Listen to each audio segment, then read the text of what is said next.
The Texas sun was merciless that afternoon, and the highway stretched endlessly like a forgotten ribbon of heat and silence. Samantha Price, flawless in designer sunglasses and heels that didn't belong on cracked asphalt, stood beside her broken-down convertible. A flat tire, dead phone, and not a soul in sight. It almost felt like the start of an emotional story, but she was too proud to believe in fate. Until a rusty pickup truck rumbled toward her from the horizon. The man behind the wheel wasn't what she expected, broad-shouldered, grease-stained, and calm as a Sunday morning. Hello, I'm going to tell you this incredible story. Put on your headphones for a better experience and sit comfortably because you're going to be moved. Remember that to receive new stories like this, you can subscribe to the channel, like the video, and activate the notification bell. Without further ado, let's get to the rest of the story. Ben Carter stepped out with the kind of quiet confidence that comes from fixing more than just engines. He didn't ask who she was or what she was running from. He just said, "Need a hand?" No flirtation, no judgment, just genuine kindness like the kind you read in those touching stories no one believes are real. Samantha flinched. In her world, help always had a price tag. Her mother taught her that trust was weakness, and everyone had an angle. So when Ben offered to fix her car for free, she waited for the catch. But all he gave was a warm smile and a bottle of cold water. It wasn't just shocking, it was unsettling in the way only a real story can be. The town sign read Sweetwater, but to her, it might as well have said nowhere. Still, the tow truck was gone, and Ben insisted she spend the night in town while he worked on her car. She reluctantly agreed, her guard up, her walls higher than ever. It's something about Ben's soft-spoken strength tugged at her defenses. And just like that, her emotional story had already begun to turn its first page. At his garage, tools clinked and music played low from a dusty radio. Samantha watched him work, hands calloused, movements sure. It was oddly comforting. She noticed an old photo of a woman and a little girl taped to the wall. Ben caught her looking. "My wife passed," he said, voice steady. "Maisie's 10 now. Keeps me going." The simplicity of it stung more than she expected. Later, over coffee in a chipped mug, he asked nothing about her past. He just talked about the fall festival, the best pie in Sweetwater, and how strangers weren't strangers for long around here. Samantha barely spoke, just listened. And in that silence, something began to loosen. This wasn't the life she knew, but it felt oddly safe. A small, unexpected spark inside her chest.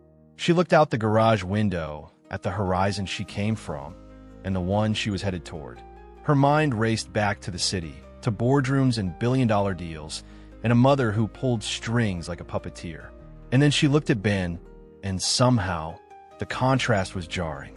This emotional story was only beginning, but even she could feel it. Something bigger was coming, just around the bend. That night, in Sweetwater, the stars felt impossibly close, like they were leaning in just to listen. Samantha stayed at the only inn in town, where the sheets smelled like lavender and the owner knew Ben by name. It was unnerving, how people smiled for no reason and asked about your day like they truly cared. She wasn't used to warmth without motives. But this emotional story was starting to feel a little too real to ignore. The next morning, she heard a knock. A small, curious face peeked from behind a bouquet of paper flowers. "Daddy said you'd like these," said the girl, bright-eyed and barefoot. Maisie Carter, age 10, full of wonder and mischief. She tugged Samantha's hand. "You're coming to the fall festival with us." And just like that, the real story took her by the heart and refused to let go. The festival was like something out of a movie Samantha never allowed herself to enjoy. Laughter echoed across the square. Music, sticky fingers from caramel apples, and handmade quilts dancing in the wind. Maisie painted Samantha's nails with glitter while Ben manned the dunk tank. Every corner of Sweetwater pulsed with simple joy. It wasn't flashy, but it was soul deep, the kind you only find in the most touching stories. Someone handed her a warm cider and invited her to dance. "I don't do this," she laughed, but her feet had already said yes. Under a canopy of lights, Ben offered his hand without pressure. The slow sway of the music wrapped around them like a secret. She hadn't felt this weightless in years. Maybe never. Her emotional story had taken a turn she didn't see coming. The townspeople treated her like one of their own, never once asking about her last name or her net worth. They saw her, not the heiress, not the escapee, just Samantha. It was terrifying and healing. She watched Ben laugh with old friends, Maisie twirl in circles, and thought, how could something so small feel so enormous? It was the kind of real story that redefines home.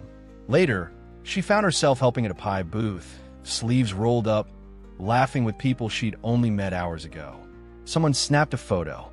She caught a glimpse of herself in it and didn't recognize the softness in her eyes. For the first time, she wasn't performing. She was living. These touching stories you hear about, she was right in the middle of one. And as the festival drew to a close and the music quieted under the hum of night, Samantha felt a pull she couldn't explain. It wasn't just the town. It was what the town unlocked in her.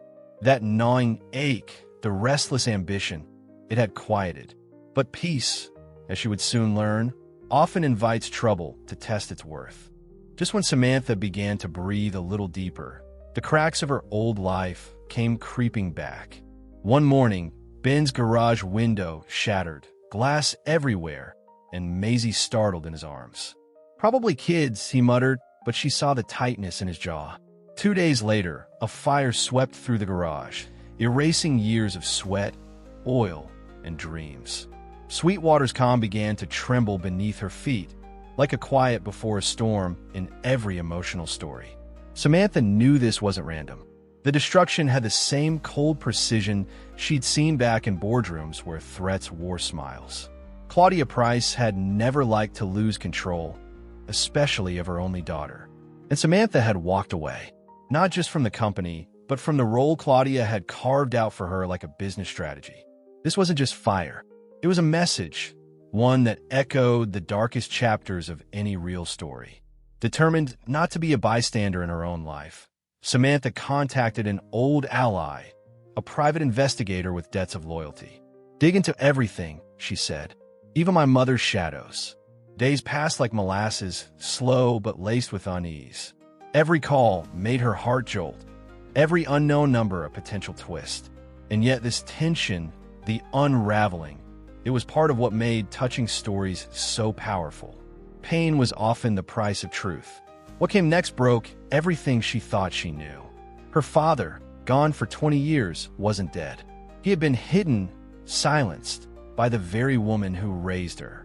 Claudia had locked him away in a quiet house in Vermont, painting a story of death while she took the throne. The ledger he kept, filled with secrets and signatures, was the last weapon he had. This wasn't just a real story. It was betrayal in its purest form. Samantha flew to see him, hands trembling, heart clenched like a fist. When the door opened, his face aged and weary, all the rehearsed questions vanished. "You're real," she whispered. He nodded with tears that didn't need explaining. They talked for hours about love lost, control stolen, and everything they both endured. Their emotional story wasn't clean or linear, but it was theirs, and it was finally being rewritten. Back in Sweetwater, Samantha stared at the charred ruins of Ben's shop and knew this wasn't just about love anymore. This was about justice, about standing up when you spent a lifetime being pushed down. She held that ledger like a sword, and in it, the weight of countless touching stories where the strong had silenced the kind. Not this time. Not anymore. And as she packed her bag for New York, the town watched in quiet support. Ben kissed her forehead. "Do what you have to do. We'll be here." There was strength in his faith, a reminder that real love doesn't chain you. It releases you to fight. And as her cab pulled away, the fire behind her faded into memory, but the war ahead had only just begun. New York looked different this time, not as a place of power, but as a cage she had finally learned to escape. Samantha walked into the Price Tower not as Claudia's obedient daughter, but as a woman armed with truth. The echo of her heels on marble floors wasn't for show. It was a drumbeat of justice. Her father's ledger was tucked beneath her coat, beating like a second heart. In every emotional story, there comes a moment where silence ends. Claudia stood behind her desk, flawless as always, untouched by conscience. "Came back to beg," she scoffed, her voice soaked in disdain. Samantha didn't flinch. "I came to end this," she said, placing the ledger on the desk like a mirror. Claudia's smile wavered.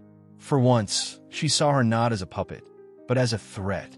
And that shift, small as it was, meant everything in this real story. "You destroy everything for a mechanic?" Claudia spat. "For a town with one stoplight and a girl with glitter glue on her shoes?" Samantha's laugh was soft, but it cut sharper than glass. "I destroy your everything to save what matters." She turned and walked out, not needing permission. The elevator doors closed behind her like a final chapter. Some touching stories aren't about finding light. They're about extinguishing darkness. At the district attorney's office, she handed over the documents with hands steadier than she expected. Her father's signature, dates, payments, backroom deals, all of it laid bare. The case was ironclad. When news broke, the media had a frenzy, but Samantha didn't care for headlines. Her emotional story wasn't for the public. It was for the 10-year-old girl back in Sweetwater and the man who fixed her car, expecting nothing in return. The empire fell like dominoes. Stocks plummeted. Claudia was summoned for questioning. And through it all, Samantha never looked back. The woman who once ran from confrontation now stood at the epicenter of it. And though the world saw scandal, Samantha felt only clarity. Sometimes, real stories aren't told in ink, they're etched in courage. In the weeks that followed, she returned to Vermont, where her father began smiling again, softly, cautiously.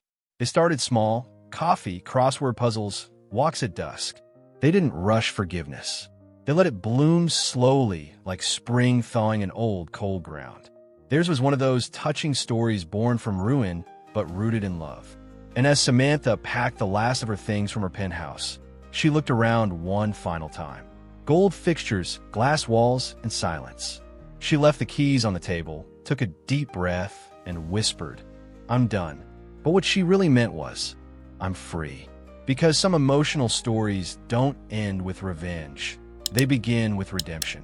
1 year later, the skyline had been replaced by cornfields, and Samantha's alarm clock was no longer a board meeting. It was Maisie's laughter down the hall. She wasn't Samantha Price anymore. Not really. Now, she signed her name as Samantha Carter, and no one in Sweetwater cared about her legacy. They just loved her pancakes. It was the kind of emotional story that feels almost too wholesome to be true. She worked mornings at June's Diner, apron tied and hair pulled back, greeting locals like she'd been born there. People still raised eyebrows when they heard who she used to be, but no one judged. They just smiled and poured her more coffee. That's what made this a real story. Not a fall from grace, but a rise into something far more meaningful. Her old life was glossy. This one was gold. Ben rebuilt the garage, stronger than ever, but only worked 4 days a week now. Fridays were for family.